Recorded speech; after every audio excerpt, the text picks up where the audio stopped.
नमस्कार दोस्तों, आज हम बात करने वाले हैं डायबिटीज़ यानी मधुमेह रोग। डायबिटीज़ वो बीमारी है जिसमें हमारे ब्लड में नॉर्मल से अधिक ग्लूकोज यानी शुगर का इंक्रीज हाइपरग्लाइसीमिया की कंडीशन बनी रहती है, उसे हम डायबिटीज़ कहते हैं।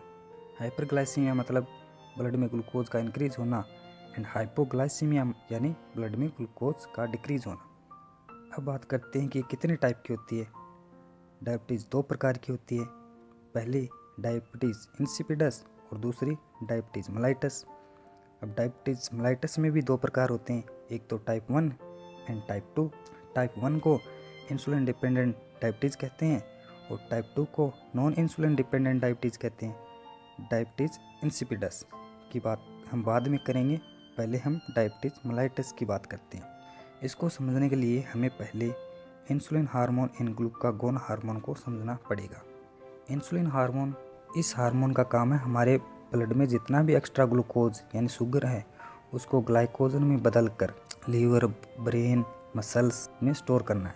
कैसे करता है? दिन में जितना भी खाना खाते हैं उस खाने से प्राप्त ग्लूकोज यानी शुगर हमारे ब्लड में आएगी।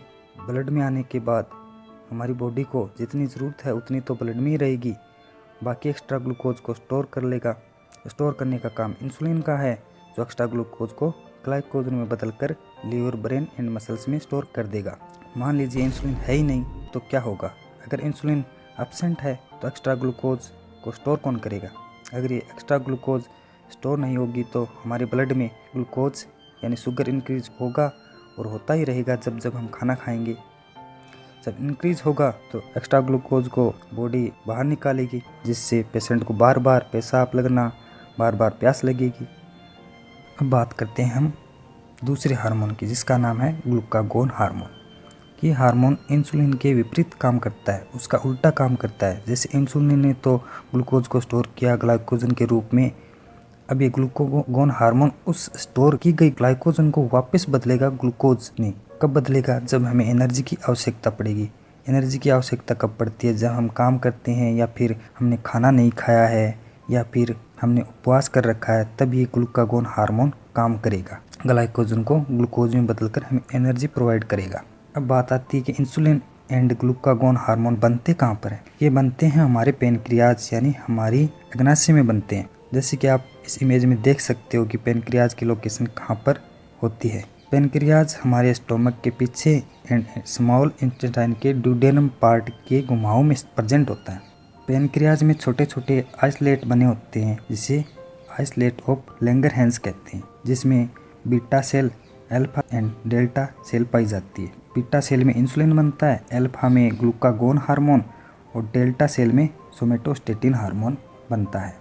यहाँ तक हमने जाना कि इंसुलिन एंड ग्लूकागोन हार्मोन क्या काम करते हैं, लेकिन ये सोमेटोस्टेटिन क्या काम आता है? ये hormone insulin and glucagon hormone को बैलेंस रखता है। कब इंसुलिन को आना है और कब ग्लूकागोन हार्मोन को आना है, ये बस यही तय करता है कि कब किसको आना बाहर, कब किसको नहीं आना। अब बात करते हैं डायबिटीज मेलाइटिस की, जो कि दो प्रकार का होता है, type 1 and type 2। Type 1 diabetes वाले पेशेंट में इंसुलिन बनता ही नहीं है, जिसका कारण पेशेंट में बीटा सेल ही ना हो या फिर किसी एक्सीडेंट की वजह से पेशेंट का पेनक्रियाज ही नष्ट हो गया या फिर ऑटोइम्यून डिजीज हो, ये सब कारण हो सकते हैं। इसमें पेशेंट को लाइफ टाइम तक इंसुलिन के इंजेक्शन लगेंगे, जब तक जिंदा रहेगा तब तक। अब बात करते हैं टाइप 2 डायबिटीज की। इस डायबिटीज में पेशेंट में इंसुलिन बनता तो है बट बहुत ही कम मात्रा में बनता है। कारण पेशेंट में बॉडी सेल्स में रेजिस्टेंस हो या फिर कोई फैमिली हिस्ट्री प्रॉब्लम या फिर सेडेंटरी लाइफस्टाइल। सेडेंटरी लाइफस्टाइल मतलब पेशेंट खाता ही रहता है, मीठा, नमकीन, पिज़्ज़ा, बर्गर सब कुछ खाता ही रहता है, काम कुछ करता नहीं, इसकी वजह से उसमें ग्लूकोज इंक्रीज मिलेगा। टाइप 2 वाले पेशेंट नियमित ट्रीटमेंट करवा के अपनी लाइफस्टाइल को चेंज करके ठीक हो सकते हैं, लेकिन टाइप 1 वाले नहीं, उनको तो इंसुलिन का इंजेक्शन लगेगा ही लगेगा लाइफ टाइम तक, जब तक जिंदा है तब तक। डायबिटीज़ का पता लगाने के लिए पेशेंट का ब्लड निकालकर कुछ कॉमन टेस्ट किए जाते हैं, जिसमें पहला है रैंडम ब्लड शुगर टेस्ट, जिसमें नॉर्मल ब्लड शुगर होता है 100 से 140 mg पर डेसीलीटर और प्री डायबिटीज़ में होता है 140 से 200 mg पर डेसीलीटर और डायबिटीज़ में होगा 200 से अधिक। प्री डायबिटीज़ यानी इनको डायबिटीज़ हो सकती है।